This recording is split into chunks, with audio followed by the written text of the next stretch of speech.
All right, welcome back everybody. In this section we're going to look at how we convert back and forth between various versions of linear representations, between graphs and tables and equations.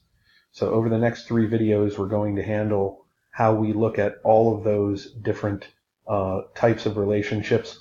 We're going to start in this one by looking at going back and forth between graphs and tables, and vice versa, going from a graph to a table or a table to a graph. All right, we start with this first example where we're going to go from a table to a graph, and this is a relatively simple process that you've done a million times before. If we want to convert from a table to a graph, all we're going to do is plot the points in the table, and then we're going to connect them with the appropriate curve or line. Since we're focusing on linear functions and linear relationships, when we plot these points from the table, they should always form a line. All right, so here we go. We're going to convert this table into a graph. We look at the first point. X is 1, Y is 8. So we're going to plot that point. We'll go over to 1 on the x-axis and then up to 8 on the y-axis. And we'll plot the point 1, 8. And then we'll do the same with 2, 6.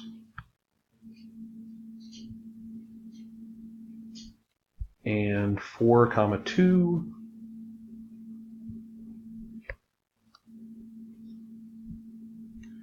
And 7, -4, and we plot all those points from the table. And now we go ahead and break out our handy dandy ruler, and we'll draw the line that goes through all of those points. And there's the line. And that's how we convert from a table to a graph. Pretty straightforward. All right, in the other direction, we can also go from graphs to tables. When we have a graph given to us, we may be asked to fill in various data values for a table. So to convert from a graph to a table, what we're going to do is we're going to identify the appropriate points on the graph and then fill their values into the table.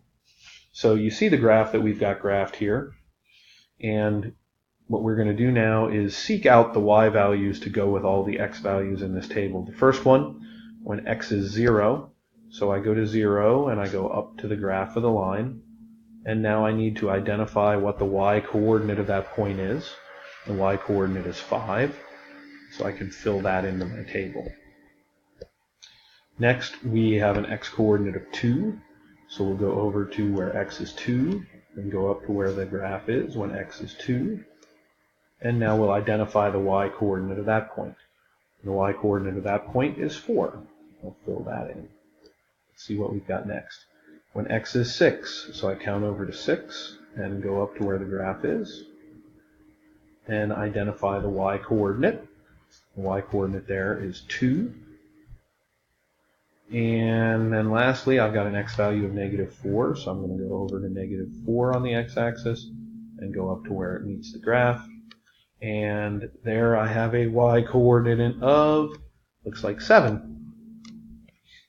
And that's how we fill in a table based off of a graph, or convert from a table to a graph. Pretty straightforward, relatively simple compared to some of the other things we've been doing. And that's really about it as far as it goes between converting from graphs to tables and vice versa. All right, that's the end of this video. See you guys next time.